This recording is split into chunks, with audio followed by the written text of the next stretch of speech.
friends, a very warm welcome to my channel. I am Dr. Pooja Bansal and this is Dr. Pooja's Gynepedia. आशा करती हूँ आप सब खुश हैं और तंदुरुस्त हैं।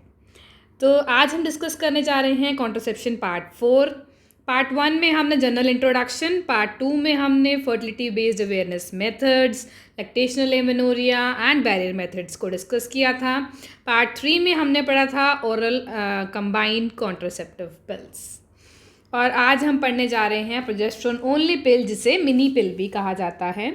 इसमें हम mechanism of action, composition of the pill and इस पिल को कैसे लेना चाहिए, एंड इफ पिल मिस हो जाती है तो हमें क्या करना चाहिए, then adverse effects, advantages and disadvantages over combined oral contraceptive pills and then contraindication.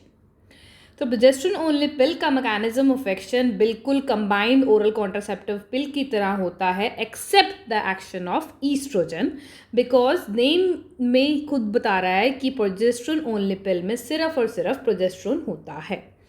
इसको याद करने के लिए एक निमोनिक है O, C and P. O is for the ovary, number 1, and the main important action is to suppress the ovary. Progesterone जो होता है वो ल्यूटिनाइजिंग हार्मोन को इनिबिट करता है, जिससे LH सर्ज नहीं होता है, जिससे ओवुलेशन नहीं होता है। Then C is for cervix. Progesterone cervical mucus को थिक करता है, जिससे कि स्पर्म की पेनिट्रेशन कम होती है। Then P is for preventing the implantation in the endometrium by making the endometrium thin and stabilizing the endometrium. Fourth action is progesterone जो है वो ट्यूबल मोटिलिटी को कम करता है। तो मैकेनिज्म ऑफ एक्शन का mnemonic is OCP. Then composition of progesterone only pills, earlier it was levonorgestrel, पर nowadays it contains desogestrel. For example Cerazette की स्ट्रिप के अंदर 28 टैबलेट्स होती हैं and 1 tablet contains 75 microgram of desogestrel. Then how to take and start the pill. इस pill को रोज़ daily same time पर लेना चाहिए, बिकॉज ये पिल बहुत रैपिडली मेटाबोलाइज करती है। इस वजह से इसे सेम टाइम पर डेली लिया जाता है फॉर 28 डेज के लिए। इस पिल के साथ कोई भी फ्री पिल इंटरवल नहीं होता है। कुछ एग्जाम्पल्स हमें इसे कैसे स्टार्ट करना चाहिए। First is normal menstruating female में इसे with in 5 days of menses शुरू कर देना चाहिए, प्रेफरेबली डे 1 ऑफ मेंसेस पर, जिसके साथ हमें बैकअप की रिक्वायरमेंट नहीं होती है। पर अगर मोर देन 5 डेज़ के बाद इस पिल को स्टार्ट किया जाता है तो 2 डेज़ का बैकअप, फॉर एग्जांपल कॉन्डम या फिर abstinence method plus UPT negative होना चाहिए। Second is are postpartum female, जो कि लैक्टेटिंग हो या नॉन लैक्टेटिंग हो, इससे हम इमीडिएटली शुरू कर सकते हैं।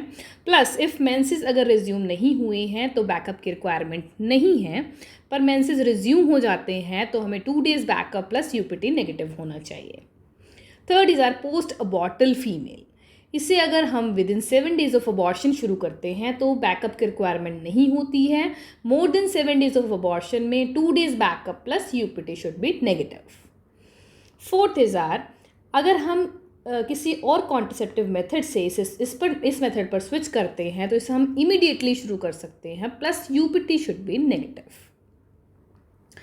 अब हम कुछ क्वेश्चंस डिस्कस कर लेते हैं। फर्स्ट इज आर अगर हम इस पिल को स्टॉप करते हैं तो इसकी फर्टिलिटी का रिटर्न इमीडिएट हो जाता है।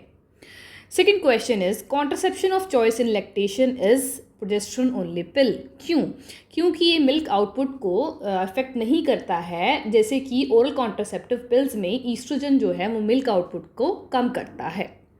थर्ड इज आर अगर पिल को मोर देन और इक्वल टू 3 आवर्स के लिए या फिर मोर देन 12 आवर्स फॉर डीजोजेस्ट्रोल के लिए मिस कर दिया जाता है तो इस फॉरगॉटन पिल को उसी समय ले लेना चाहिए, प्लस सेम शेड्यूल कंटिन्यू करना चाहिए, प्लस 2 डेज़ का बैकअप आइदर कॉन्डम और एब्स्टिनेंस मेथड यूज़ करके हमें देना चाहिए। सेकेंड इज आर अगर पेशेंट को पिल लेने के 2 घंटे के अंदर अंदर वॉमिटिंग या डायरिया हो जाता है तो इस पिल को फिर से लेना चाहिए और सेम शेड्यूल कंटिन्यू करना चाहिए। अब हम बढ़ते हैं एडवर्स इफेक्ट्स की तरफ। इसको याद करने का निमोनिक है वेट गेन भाई इज BHAI। तो first is are weight gain, second is breast tenderness, H is headache and fourth is alter mood, and fifth and most common is irregular vaginal bleeding. तो most common adverse effect of progesterone only pill is irregular vaginal bleeding, जिसके अंदर irregular bleeding, amenorrhoea and prolonged heavy menstrual bleeding हो सकते हैं। तो अब हम discuss कर लेते हैं इंडिकेशन ऑफ प्रोजेस्टेरोन ओनली पिल, या फिर हम कह सकते हैं advantages over combined oral contraceptive pills. First is, इसे हम किसी भी एज में प्रिस्क्राइब कर सकते हैं from menarche to menopause. Second is, it is the contraception of choice in lactating female. Third is, इसे उस कंडीशन में ये दिया जाता है जहाँ पर कॉम्बाइंड ओरल कॉन्ट्रासेप्टिव पिल्स जो है वो कॉन्ट्रा इंडिकेटेड होती हैं, क्योंकि प्रोजेस्टेरोन जो है वो coagulation factor, milk output, BP, sugar या लिपिड जैसी कंडीशंस पर इफेक्ट नहीं करता है। तो सीओसी कहाँ कॉन्ट्रा इंडिकेटेड है, या फिर हम इसे किस इंडिकेशंस में दे सकते हैं, उसका निमोनिक है the smokers CPR। History of thromboembolism और DVT। Second is smoker. C is for CNS migraine, CVA stroke, CVS valvular heart disease or coronary artery disease. P is for postpartum female in lactation, and R is for raised condition. First is raised BP, like hypertension, raised sugar, diabetic patient, raised lipids, hyperlipidemia patient. तो इन condition में हम इसे दे सकते हैं। What are the disadvantages over combined oral contraceptive pill? First is, इसका failure rate बहुत ज़्यादा होता है। Second is, compliance of the pill taken on the time is very very important. And third is, overall ये pregnancy and ectopic pregnancy दोनों के chances को कम करता है, but in cases of failure ये ectopic के chances को बहुत ज़्यादा बढ़ा देता है। तो last is are contraindication of progesterone only pill. इसको याद करने के लिए एक निमोनिक है ब्लू, दैट इज BLU।